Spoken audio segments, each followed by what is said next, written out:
For more than 100 years, rugby union was the ultimate amateur sport, a spirit enshrined in the laws of the game. Over 3 turbulent months in 1995, the game would change dramatically, and on 26 August, the International Rugby Board declared rugby union an open game and removed all restrictions on payments or benefits to those connected with the game. It did this as a result of years and years of players being paid under the table and the success of the 1995 Rugby World Cup in South Africa. The change in the game was inevitable. This is the story behind rugby turning professional.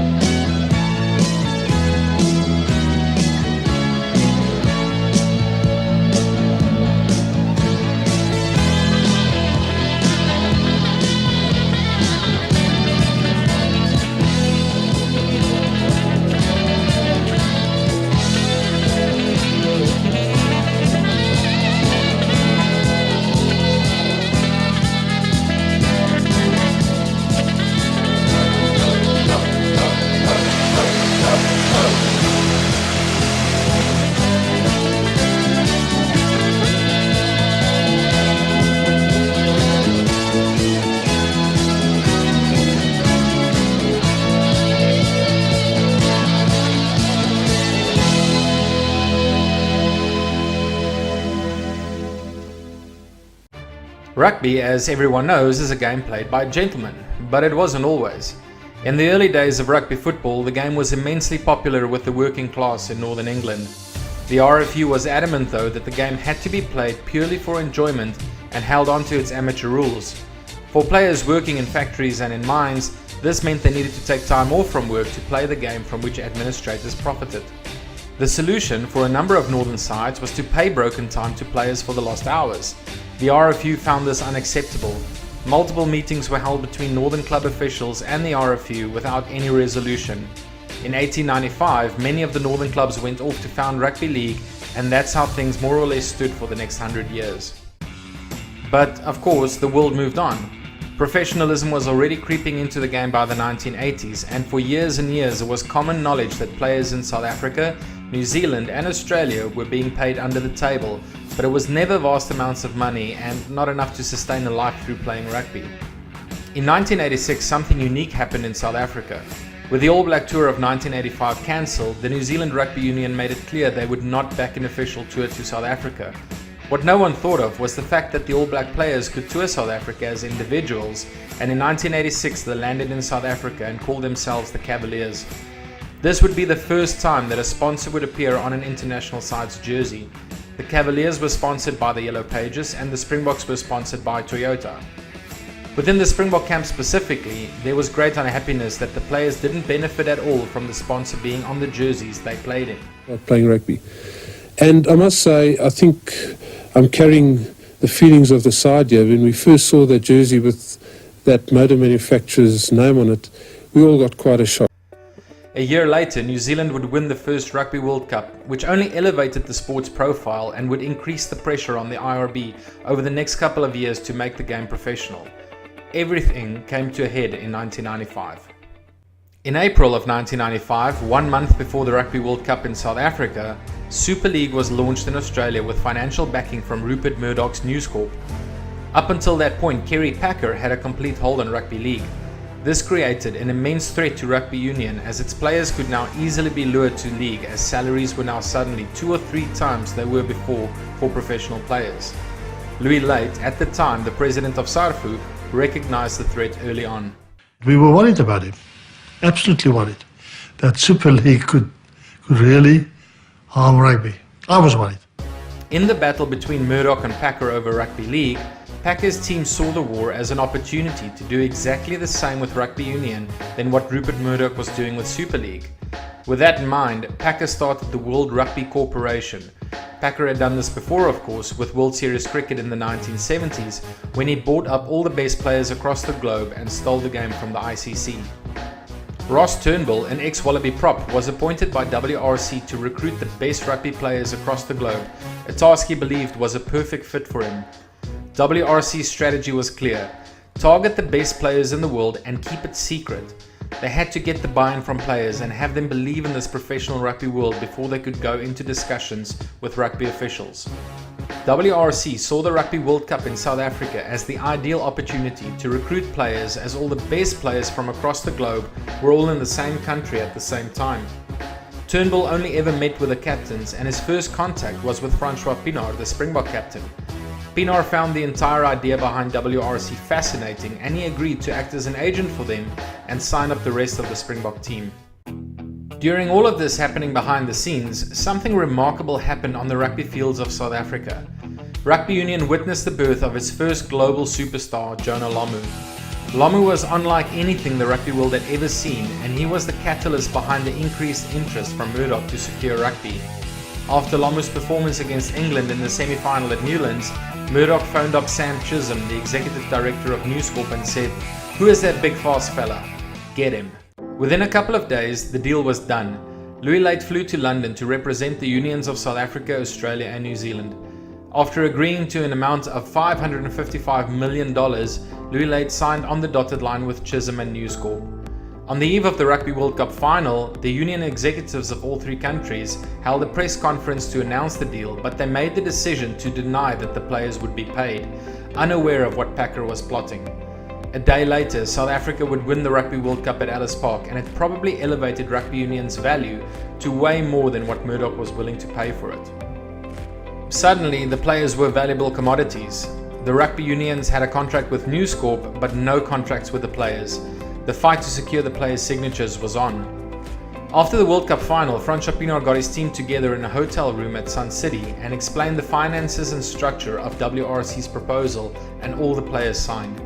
The All Blacks would all sign upon their return to New Zealand, and recruitment in Australia was also moving along swiftly. The rugby unions were trying to fight off the threat from Super League, but they were worried about the wrong enemy. In secrecy, the WRC was making significant progress in signing up the best players in the world. Around the time of the last Bledisloe Cup match between Australia and New Zealand in Sydney, the media was now openly reporting about the possible defections to a rival rugby organisation. For many players involved in this test, they thought it could be their last in national colours. In the post-match presentation, Phil Harry, who was in charge of the ARU, and Phil Kearns, the Australian captain, both addressed the crowd and dropped subtle hints to the public that in fact a rift in rugby was on the cards. That sort of spectacular, passionate game between two nations is something that money can't buy. To all the Australian supporters here today, we thank you. It's been terrific, your support. And whatever happens in the future, we hope that you and the union support us. Thank you very much.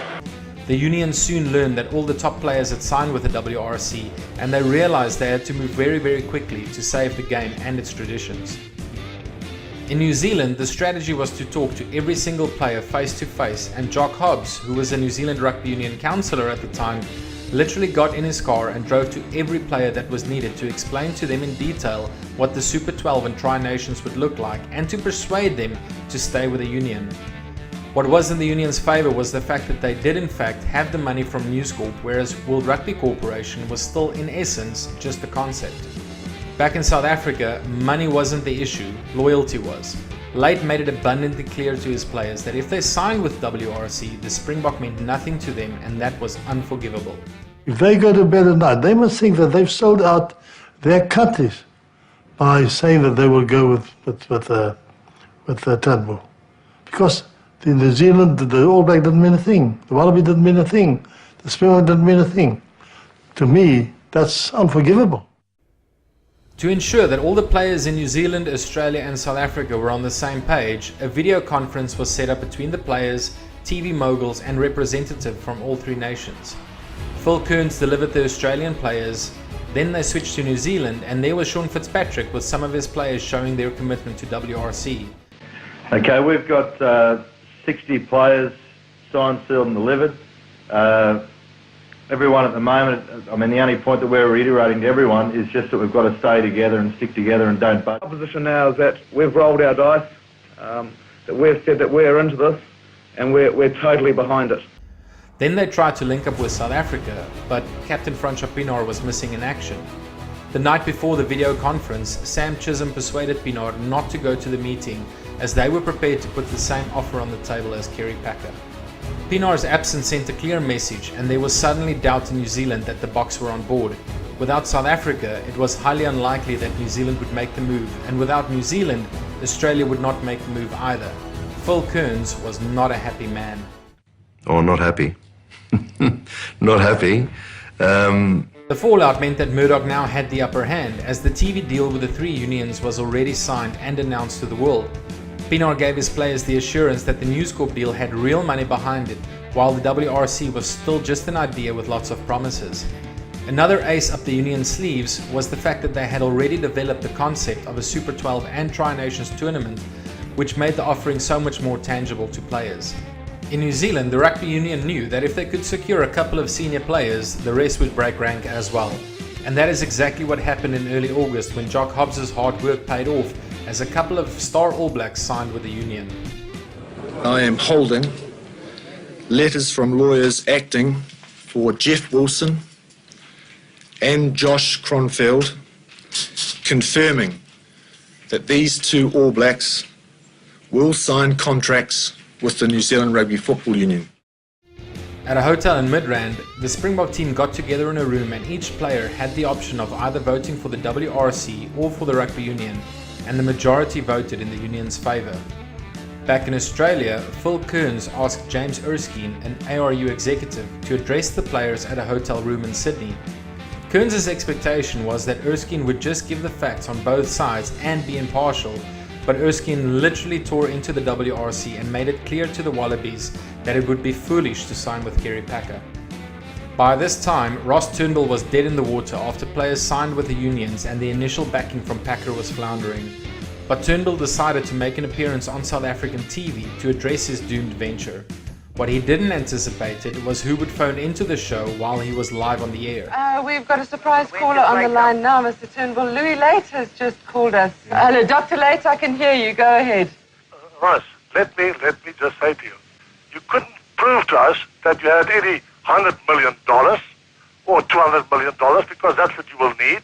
You need $52 million to just sign up the South African players. Ross, let me be very candid with you. I don't want ever to sit down with you. And I said, we don't want you here. We don't want you now, Rugby. Ross, go back to Australia. We don't need you here. Late won the legal and verbal battle and WRC was dead for good. Say what you will about the current state of affairs in rugby, the fact is that this was the best possible outcome for the game. The players got the money and the rugby union kept its long-standing traditions, so it was a win-win scenario for all involved. Over the next couple of years, players got bigger and faster and even more valuable commodities across the world. Competitions like Super Rugby and the Rugby Championship was massive success stories, but there is a general feeling that the time is right for some reinvention.